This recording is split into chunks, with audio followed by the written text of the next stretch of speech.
Assalamualaikum warahmatullahi wabarakatuh. Kami dari kelompok 1 akan membawakan materi tentang pengutipan dan daftar pustaka sistem APA. Pertama-tama, izinkan saya untuk memperkenalkan diri. Nama saya Ina Ajijah. Saya di sini tentunya tidak sendiri, tetapi bersama rekan-rekan saya yaitu Oktanologina, Sofa Nabila, Sahla Aulia Sahida, Jahra Nabilatu Azkia, dan Jahra Salsabila. Definisi pengutipan ialah penggunaan konsep, ide, teori, dan lain-lain dari sumber lain, menurut Lestraini. Daftar pustaka dapat mencakup semua buku atau karya ilmiah yang menjadi rujukan dalam penelitian, menurut Alimatus Sa'diyah. Sedangkan APA adalah singkatan dari American Association. APA merupakan salah satu bentuk citasi yang dibuat oleh asosiasi ini, terutama pada bidang psikologi dan sosial.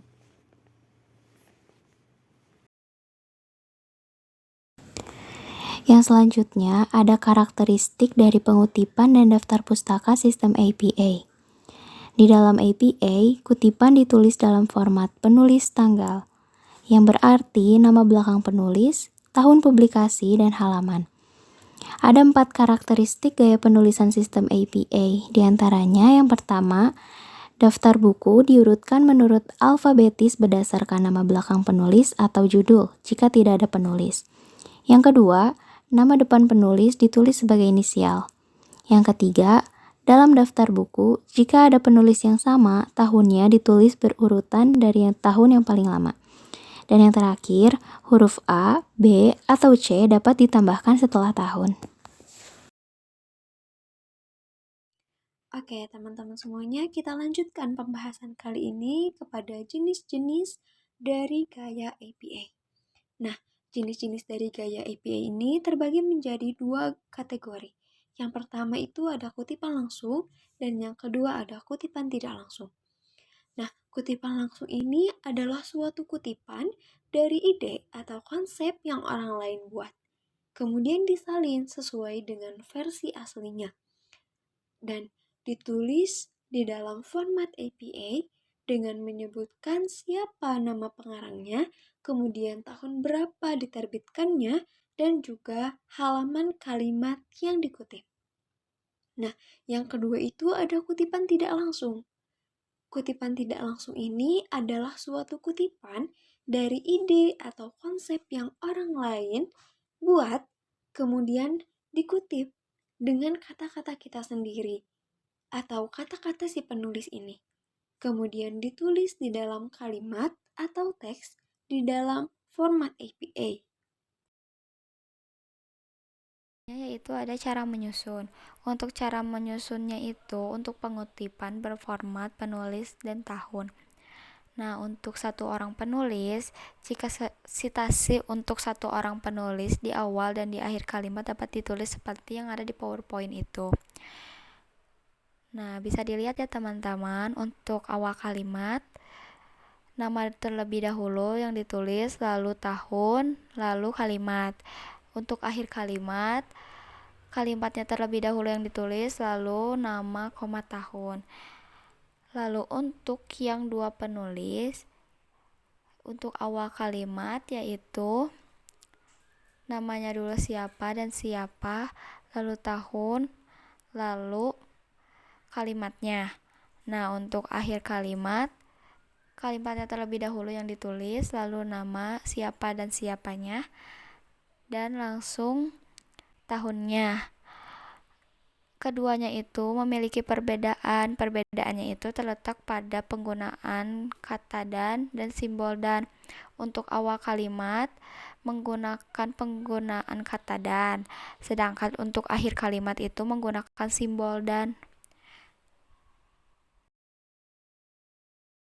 Nah, selanjutnya yaitu ada untuk 3 orang penulis atau lebih. Dalam citasi ini yang dituliskan hanya satu orang penulis saja pada awal dan akhir kalimat dan harus ditulis dalam format apa. Jadi untuk di awal kalimat ini nama penulisnya hanya ditulis satu orang saja, lalu disambung dengan kata et al, lalu tahun, lalu kalimatnya, seperti yang ada di PowerPoint itu. Bisa dilihat ya teman-teman. Nah, untuk yang di akhir kalimat juga sama. Namun perbedaannya, kalimat terlebih dahulu yang ditulis, lalu nama yang satu orang, lalu et al, setelah itu langsung tahun. Itu juga bisa dilihat di PowerPoint itu ya teman-teman. Selanjutnya itu ada kutipan ganda. Digunakan untuk penulis yang menerbitkan beberapa karya dalam tahun yang sama. Oleh karena itu, tahun-tahun terbitan ditulis dengan huruf yang berbeda setelah tahun tersebut dan tahun-tahun terbitan dipisahkan dengan koma. Ini ada cara penulisannya ya teman-teman. Kalimatnya terlebih dahulu, lalu nama, lalu tahun-tahunnya. Bisa dilihat seperti contohnya yang di PowerPoint itu ya teman-teman. Lalu ada juga kutipan ganda dari berbagai penulis dari tahun-tahun yang berbeda. Ini adalah contoh penulisannya, bisa dilihat juga ya teman-teman, ini contohnya. Cara penulisannya juga sama seperti yang sebelumnya, perbedaannya yaitu terletak pada namanya. Jadi kalau untuk yang kutipan ganda dari berbagai penulis dari tahun-tahun yang berbeda ini, bisa ditulisnya cara menyusunnya itu seperti ini. Namanya, lalu et al, lalu tahun, lalu namanya lagi, lalu tahun, lalu namanya et al dan tahun. Daftar pustaka, cara menyusunnya akan dijelaskan sekaligus bersama contohnya oleh teman saya ya teman-teman. Contoh-contohnya terbagi menjadi dua bagian. Yang pertama, ada kutipan langsung di mana pada kutipan langsung memiliki tanda petik. Contohnya seperti, menurut Nane dan para mata 2020, perburuan yang berlebihan telah merusak landak laut di Pulau Tonia, Wakatobi. Selanjutnya, ada media pelajaran adalah segala jenis alat fisik yang dapat menyajikan pesan untuk belajar, baik melalui buku, film, kaset, dan media pendidikan lainnya. Kemudian yang kedua ada kutipan tidak langsung, di mana tidak memiliki tanda petik. Contohnya, menurut Briggs, media pembelajaran mencakup berbagai jenis alat fisik yang dapat menyampaikan pesan untuk pembelajaran, seperti buku, film, kaset, dan media pendidikan lainnya. Nah, teman-teman, di sini saya akan menjelaskan mengenai contoh-contoh dari daftar pustaka. Di sini saya memiliki 3 contoh dengan jenis-jenis yang berbeda. Ada yang dari buku, ada yang dari jurnal, dan ada yang saya dapatkan dari internet. Nah, kita mulai dari cara menulis daftar pustaka dari buku. Formatnya adalah nama belakang, inisial nama depan dan nama tengah, tahun, judul buku, kota, dan penerbit buku. Bisa dilihat oleh teman-teman, Putra merupakan nama belakang dari penulis. D.K.S. merupakan inisial dari nama depan dan nama tengah dari penulis. 2019 merupakan tahun. Political Social Responsibility merupakan tema. Dinamika Komunikasi Politik Dialogis merupakan judul. Jakarta adalah kota. Dan Prenada Media merupakan penerbit buku. Untuk selanjutnya adalah daftar pustaka yang kita dapatkan dari jurnal. Formatnya itu ada nama belakang, inisial nama depan dan nama tengah, tahun terbit, judul artikel, nama jurnal, volume jurnal, dan halaman. Nah, untuk daftar pustaka dengan dari jurnal ini, itu tuh ada 2 teman-teman. Ada yang 1 pengarang dan ada juga yang 2 pengarang. Untuk yang 1 pengarang itu merupakan contoh yang nomor 2. Dan untuk yang pengarang lebih dari 1 adalah contoh yang nomor 3. Secara format penulisannya sama ya teman-teman, seperti yang saya sebutkan barusan. Seperti itu.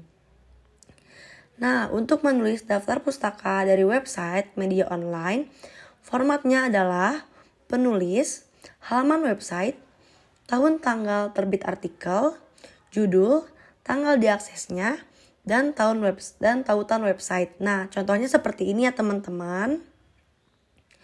Untuk penulisnya itu ada Richel, M. Selanjutnya, untuk 2023, 25 Oktober yang memakai tanda kurung merupakan tahun. dan juga tanggal terbit dari artikel. Untuk judulnya tuh ada Is Social Media Addictive? Here's What the Science Says. Nah, itu tuh merupakan judulnya ya teman-teman. Terus ada tanggal diaksesnya itu yaitu pada tanggal 31 Oktober 2023. Dan yang terakhir kita mencantumkan tautan dari website tersebut. Nah, gitu ya teman-teman, contoh dari daftar pustaka dengan format-formatnya. Terima kasih sudah menyimak dan juga mendengarkan penjelasan dari kelompok kami. Mohon maaf apabila ada kekurangan baik dari pengucapan maupun kata-kata. Saya tutup presentasi kali ini. Terima kasih. Wassalamualaikum warahmatullahi wabarakatuh.